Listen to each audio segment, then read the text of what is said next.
Je ne veux pas peut-être faire d'enfant parce que voilà, c'est pas quelque chose que je sens dans ma chair. Je sais pertinemment qu'aujourd'hui à 31 ans, j'en veux pas. Mais j'ai peur du réveil plus tard, s'il y en a un. Le sentiment que j'ai toujours eu, c'est que quand j'aurai 20 ans, j'aurai une fille et je l'appellerai Margot. Et par contre, moi, j'avais aucune intention de porter un enfant et qui là maintenant est d'autant plus officiel que j'ai donc subi une hystérectomie. Je peux en parler parce que je suis enceinte d'un deuxième enfant, mais que ça a été très compliqué en fait de réfléchir ce désir. Il y a cette idée qu'une famille idéale, c'est 2 enfants. Je suis Tsipora, host du podcast Tant que je serai noire, serai-je mère ? Le podcast qui invite anonymes, autrices, psy et militantes à s'interroger sur le désir ou non-désir d'enfant.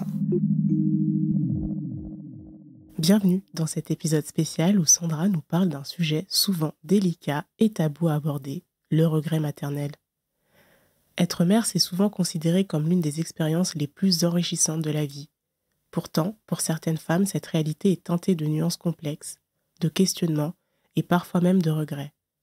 Dans cet épisode inédit, je vous invite à écouter l'histoire de Sandra, à explorer les émotions souvent taboues qu'elle a ressenties et offrir un espace de réflexion sur ce sujet délicat mais important. Avant de vous laisser, je souhaite remercier Astrid du compte Instagram Le Regret Maternel qui a partagé mon appel à témoignage et permis de rencontrer Sandra. Je vous souhaite une bonne écoute. Je m'appelle Sandra, j'ai 35 ans, je suis mariée et j'ai une petite, déjà grande fille qui a 6 ans. Alors moi je suis fonctionnaire, donc chef de service, je suis assez hyperactive. Je pense que j'ai toujours eu une personnalité un peu atypique. Je me suis toujours sentie différente, on va dire. Donc je suis réunionnaise, j'ai vécu à La Réunion jusqu'à mes 18 ans et j'ai un frère. J'ai vécu qu'avec ma mère qui a eu la particularité de m'avoir à 17 ans.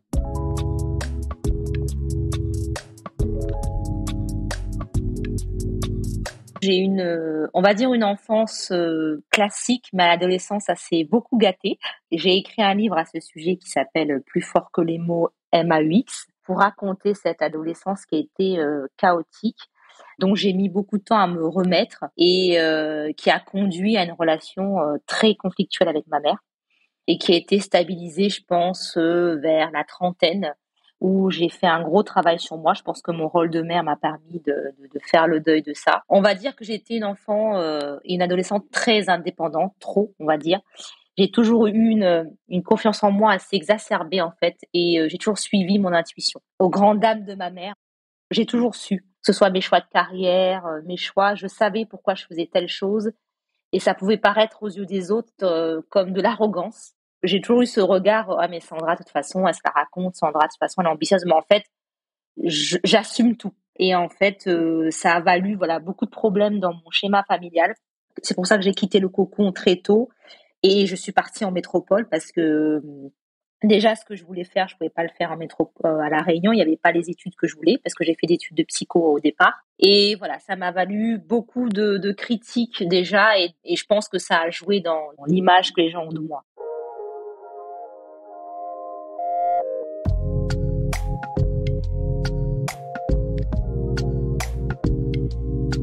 On va dire que jusqu'à ce que je sois tombée enceinte, je voulais pas d'enfant. Ça fait partie des choses catégoriques que je voulais.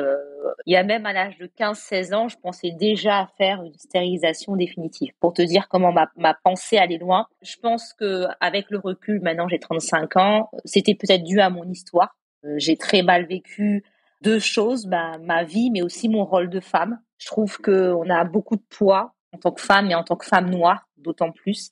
J'ai jamais aimé les trucs, les repas de famille, les trucs comme ça. Enfin, moi, j'étais dans mon coin et je me voyais pas faire ce rôle de maman parfaite, en fait. Je me voyais pas. Ça me rendait malade de dire, purée, il faut que j'invite un tel à tel moment, il faut que j'aille à tel mariage, à tel baptême. Tout ça, c'est toujours mon pire cauchemar. Très tôt, je savais que si j'avais un enfant, ce serait 1 ou 0. Je suis très à l'aise avec cette question. Voilà, si un jour ma fille me pose la question pourquoi elle n'a pas de frères et sœurs, je saurais lui répondre de manière claire. Donc donc j'ai grandi, j'ai évolué en tant que femme là-dessus. J'ai toujours été honnête avec les partenaires que j'ai eus. Et après, quand j'ai eu 30 ans, 29 ans exactement, j'ai ressenti vraiment l'envie viscérale après d'avoir un enfant. C'est vers 25-26 ans où je me suis dit bon, pourquoi pas, mais j'avais toujours pas l'envie. Je me suis mis dans la tête, et si j'avais un enfant? Voilà. Et puis, franchement, il faut aussi trouver le bon partenaire pour le faire. Il était hors de question que je reproduise ce schéma-là. Même si je ne suis pas ma mère et elle n'est pas moi, je pense qu'on a une part de responsabilité dans le partenaire qu'on choisit. Donc, j'ai laissé naviguer la chose. J'ai fait un travail sur moi. J'ai vu un professionnel pour justement enlever tous mes traumas et voir si c'était une envie comme ça, parce que mine de rien, on est vacciné à vie avec un enfant, ou est-ce que c'était quelque chose que j'allais regretter. Et c'est là que finalement, à 28, 29 ans, où ma réflexion après ce travail-là a abouti en j'aimerais quand même essayer. Je veux pas que ce soit mon traumatisme qui décide si j'ai un enfant ou pas. C'est pour ça que je voulais me délivrer de mes traumas pour savoir si une fois, même si on n'est pas pleinement guéri, mais une fois tout ça passé, est-ce que l'envie est là encore? C'est pour ça que je pense que c'est important de travailler. C'est comme quand on achète une robe, on se demande si on a besoin tout de suite. Je prends pas des décisions en disant ouais j'ai envie d'un enfant. Je suis désolée, je critique pas les gens qui sont comme ça, qui se disent on n'a qu'une vie, allez on y va. Question de l'enfant pour moi c'était pas trop dans la légèreté. Pour moi c'était très sérieux. Je rigolais pas avec ça et je me suis dit quand même il faut que je sois en mesure d'expliquer ça à mon enfant.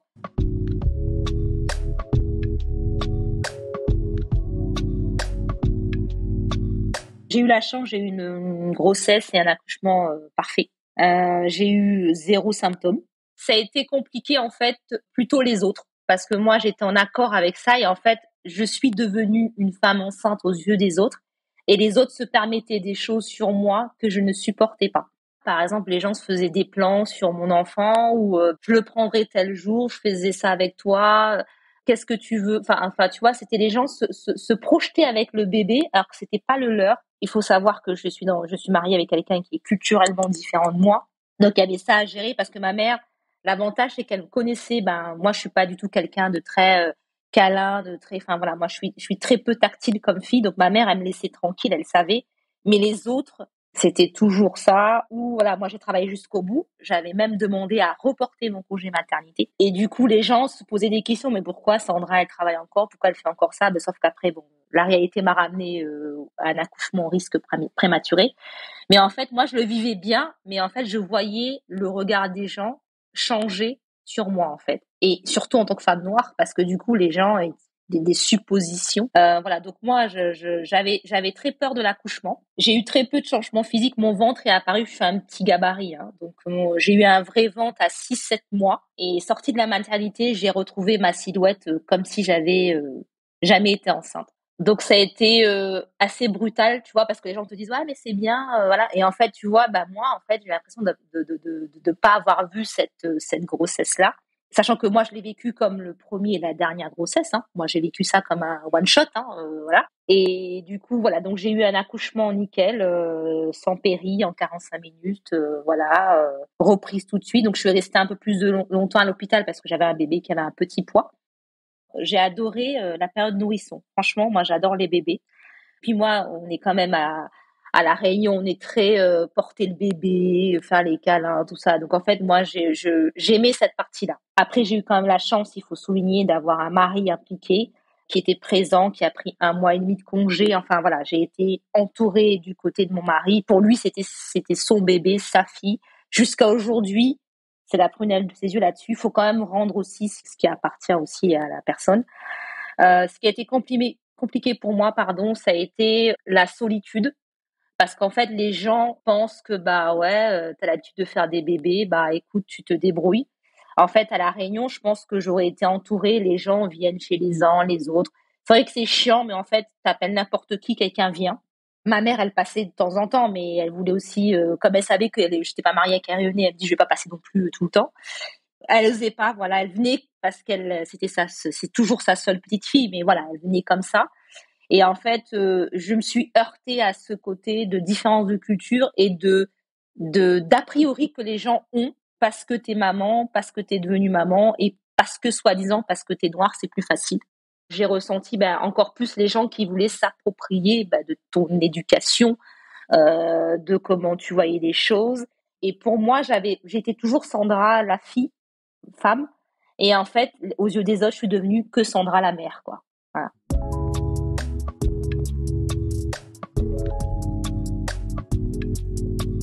Ça a été très très dur les premières années. Je pense que jusqu'aux 2-3 ans de ma fille, ça a été dur de faire comprendre aux gens que arrêtez de me saouler avec ça, quoi. Je suis pas que maman. Les gens pensaient que j'allais m'organiser en fonction d'eux parce que j'étais devenue maman, voilà. Mais en fait, j'ai dit, mais lâchez-moi la grappe, quoi. Il y a que, on va dire, ma mère, elle est ce qu'elle est, mais il y a qu'elle qui a compris que j'allais toujours fonctionner comme j'étais avant. C'est-à-dire que pour moi, je suis honnête, avoir eu ma fille, ça a rajouté quelque chose, mais ça n'a pas bousculé mon organisation et ma manière d'être. Il y a des gens qui écrivent très bien sur la maternité. Il y a des gens qui t'écrivent des belles choses sur ce que a donné la vie, c'est la plus belle chose. Je ne critique pas. Mais moi, je me suis pas retrouvée dans ces paroles-là. Je pense que c'est quand j'ai dû choisir. C'est quand le mot sacrifice est rentré en jeu. Parce qu'on a beau faire ce qu'on veut et avoir envie des choses, bah des fois, t'es obligé de faire passer ton rôle de maman avant. Et c'est quand j'ai eu des opportunités, notamment de carrière, que j'ai dû dire, pour le moment, je peux pas parce que j'ai un enfant en bas âge. Là, je me suis dit, d'accord. Donc, si j'avais pas eu d'enfant, j'aurais pu dire, ouais, voilà.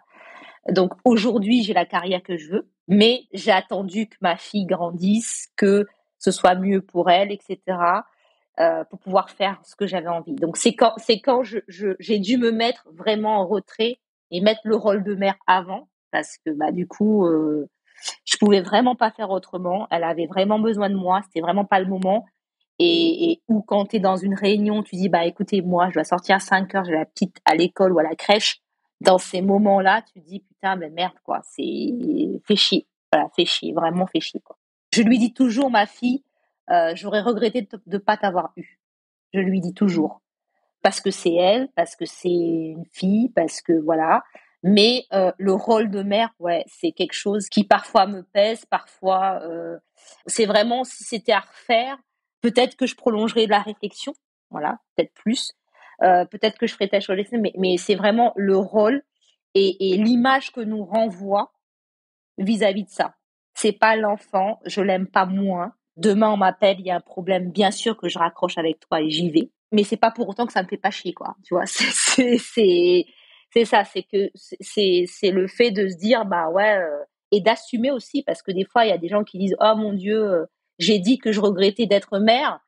Et non, moi, je regrette pas ces propos parce que je pense qu'on est quand même en 2023. Il faut arrêter de dire que le rôle de mère, c'est super à 100%, quoi. Il faut arrêter de dire ça. Il faut arrêter de dire qu'il y a des gens qui sont prédisposés à être mère. Il faut arrêter de dire que l'instinct maternel, c'est tout de suite quand tu regardes les... Non, faut arrêter. Moi, pour moi, il faut être honnête. Et je saurais expliquer à ma fille, lui dire, oui, il y a eu des moments où j'ai regretté ce rôle-là. Voilà. Pas elle.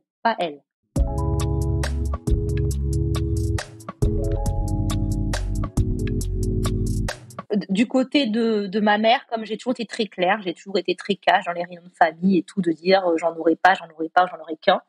Il me pose moins la question, il me pose la question sur le ton de la plaisanterie. Mais maintenant que la petite a 6 ans et demi, je pense que tout le monde a compris que c'était terminé. Ma belle famille, en fait, je pense que ce qui a été compliqué, c'est que j'aime beaucoup les bébés. Ça, c'est vraiment, j'adore moi, je suis la personne qui va te prendre le bébé et tout ça. J'adore cette période-là. En fait, ils trouvaient ça paradoxal que j'adore cette période-là et que j'en veuille plus. Tu vois, c'est le truc de dire t'aimes les bébés, t'en veux, tu vois, le rapprochement inutile. Il y avait aussi les reproches, oui, tu vas laisser ta fille seule, elle va être enfant unique, c'est triste, etc. Ou à chaque fois qu'on rendait visite, t'as quelque chose à annoncer, ou on regardait ce que je buvais, si je buvais de l'alcool, voilà. Et en fait, si tu veux, au début, ça m'agaçait, mais après, je me dis, comme je t'ai dit au long du podcast, c'est la culture, c'est l'éducation qui fait qu'en fait, une femme à 30 ans, une femme a un enfant, dans 2-3 ans, elle va en faire un deuxième, tu vois. Et c'est l'éducation. Donc en fait, je ne répondais plus ou je disais rien et après ça a cessé. C'est pas parce que je valide ce qu'ils disent, mais c'est parce que je me dis, je vais pas me justifier. Ma fille ne m'a jamais réclamé un petit frère, une petite sœur, mais jamais. Même quand elle était bébé et tout, c'est une enfant qui n'a jamais réclamé ça. Elle est pas du tout égoïste, elle est même plus sociable que moi, et Dieu sait que j'aime pas les gens.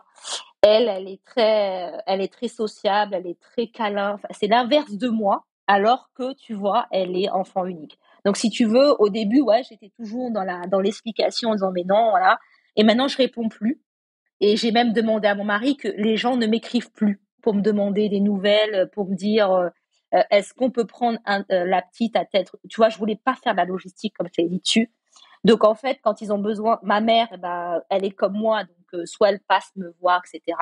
Mais du côté de mon mari, j'ai demandé à ce que, s'ils veulent côté logistique ou des questions sur ma maternité, qu'ils s'adressent à lui et qu'ils me laissent tranquille pour pas que ça m'énerve et que voilà, ça me mette à fleur de peau.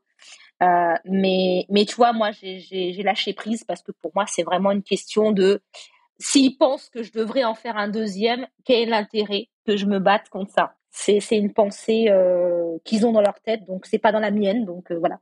Comme elle a 6 ans, comme je suis en pleine expansion de ma carrière, donc si tu veux, ils comprennent bien que j'ai ni l'envie ni le temps.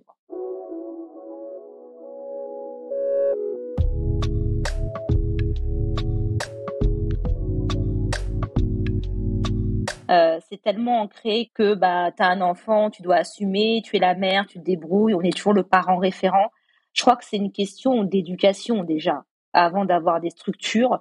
Je pense que déjà, si chaque parent éduquait leur fils ou leur fille, hein, parce que du coup, la maternité, il y a aussi la paternité aussi. Je pense que déjà, si on pouvait, dans l'éducation qu'on offre à nos enfants, leur permettre d'exprimer leurs émotions, leur permettre de dire c'est pas parce que tu vas être une fille que tu vas avoir des enfants, c'est pas parce que tu vas avoir des enfants que tu devras assumer seule. Je pense que ça part du village, tu vois, avant d'avoir des structures, parce que mon mari qui est pas de la même culture que moi, il a toujours respecté ce choix-là. Il m'a dit si t'en veux plus parce que il me dit mais moi en fait en vrai je sers à rien, parce que du coup forcément le bébé il veut sa maman, forcément voilà, lui il aurait aimé que la petite soit toujours collée H24 avec lui c'est son truc, tu vois. Donc je pense que peut-être il a une éducation ouverte là-dessus. Donc pour moi ce serait d'abord une question de dans ce qu'on dit à nos enfants, on le dit déjà différemment. Je pense qu'on aura gagné une moitié de bataille, parce que voilà, les structures c'est bien, mais déjà si à notre niveau dans l'intime on peut dire à nos enfants écoute voilà, t'es une fille mais demain tu peux ne pas avoir d'enfant, c'est pas grave, ma chérie. Enfin, tu vois, déjà, moi, je trouve que on partirait de là, ce serait déjà un grand pas, quoi.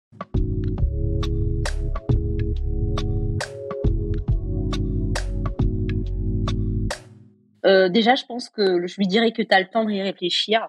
Tu vois, aujourd'hui, moi, j'ai 35 ans, c'est l'âge moyen où les gens ont leur premier enfant. Donc, je dis, de toute façon, il faut pousser la réflexion jusqu'au bout. Et déjà, ne pas se dire, j'ai jusqu'à 30 ans, j'ai 32, voilà. Il y a même des gens maintenant qui font un 45, 46. Je dirais, pousse la réflexion jusqu'au bout. Ne donne pas de limite en disant, je me lève jusqu'à 25, 26. Déjà, réfléchis déjà de manière, pousse ta réflexion, échange aussi avec des gens qui ont eu des enfants, mais qui te ressemblent. Je pense que moi, ce qui m'a manqué, c'est d'avoir quelqu'un qui, comme moi, se posait des questions, et puis finalement, tu vois, moi j'ai poussé la réflexion, j'en ai fait un, et puis maintenant c'est terminé. Je pense qu'il faut toujours, moi j'ai toujours cette politique, c'est que je demande des conseils à des gens qui ont vécu la même chose que moi. Il faudrait qu'elle se rapproche des gens qui sont soit en phase de doute, ou soit qui ont fait une phase de doute et qui ont abouti à un enfant, ou à pas du tout. Donc voilà, de toute façon, je pense qu'il n'y a pas de bon ou de mauvais choix dans la vie.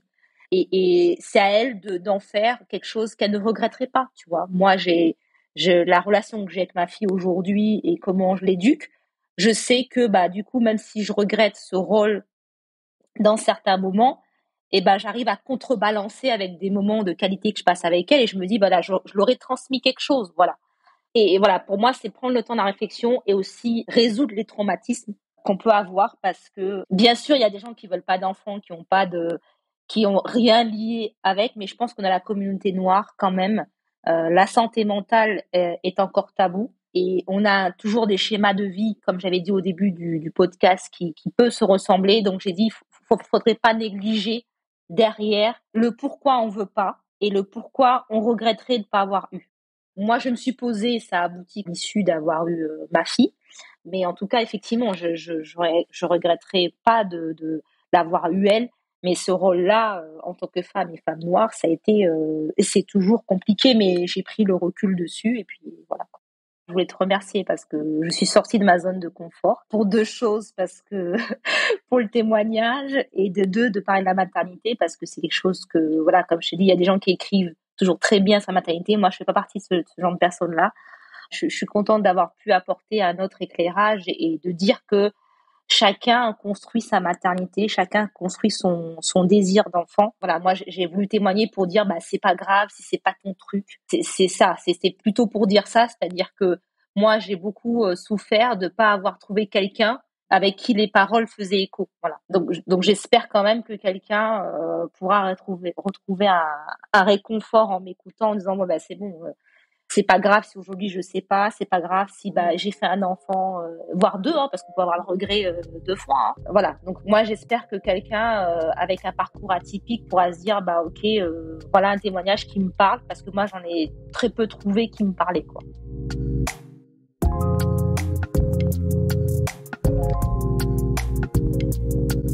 Vous venez d'écouter le témoignage de Sandra pour Tant que je serai noire. Cet épisode a été réalisé par Apsana et Tsipora, le montage par Alice Krief. Pour nous partager une histoire, vous pouvez nous envoyer un email à contact@tantquejeserai-noire.com et en attendant, rendez-vous sur Instagram.